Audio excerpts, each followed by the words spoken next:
喜欢美食和喜欢烹饪的朋友们，大家好，我是北京富记酱肉的付红。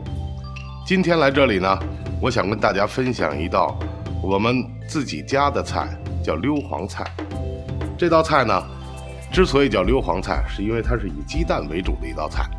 溜呢，是我们中国烹饪当中一个特有的技法，分软溜和焦溜。今天咱们这个做法呢，是软溜的一种做法，做出来的东西比较软糯，而且呢比较细腻、鲜亮、鲜美，入口呢非常滑嫩，非常适合在家宴请宾朋好友。下面我们就把这些材料呢先进行一番处理啊。今天咱们拿这个火腿啊，是已经经过40分钟左右的蒸煮了，是又香又好吃的熟火腿。我们呢给它切成细片，然后斩成细丝，然后咱们给它斩成细末，这是为了最后我们要往这个溜黄菜上调色和增香的。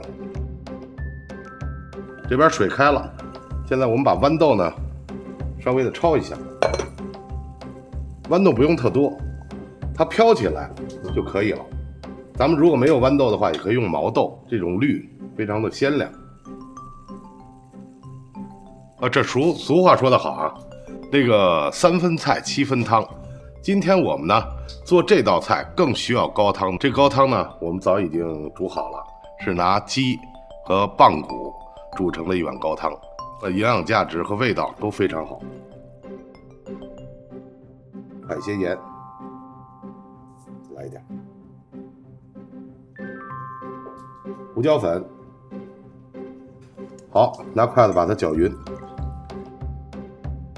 好，咱们打10枚鸡蛋，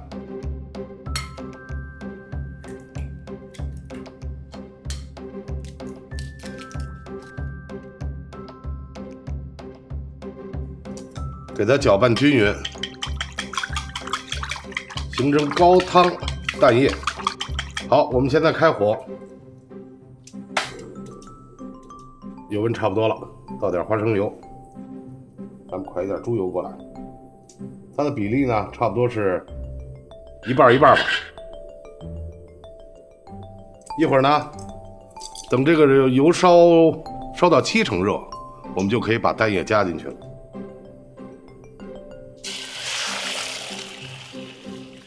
然后现在调小一点火啊，中火就行，不断的搅和，咱们给它搅拌均匀了，使这个蛋液呀不要凝固，不要成坨。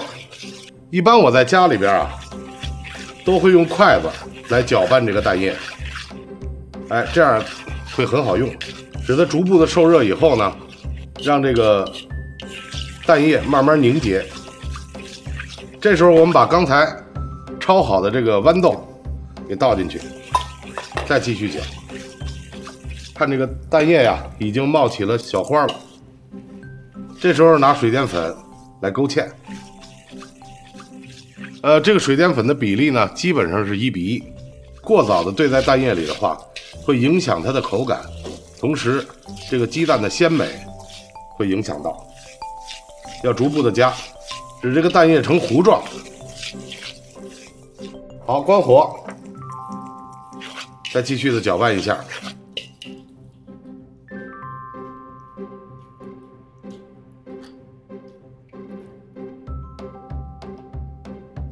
用刚才剁碎了的这个火腿末来这个装饰，铺上去就可以了。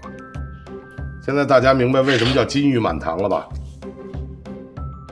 火腿的香气和溜黄菜的香气混合到一起，这道菜我们就完成了。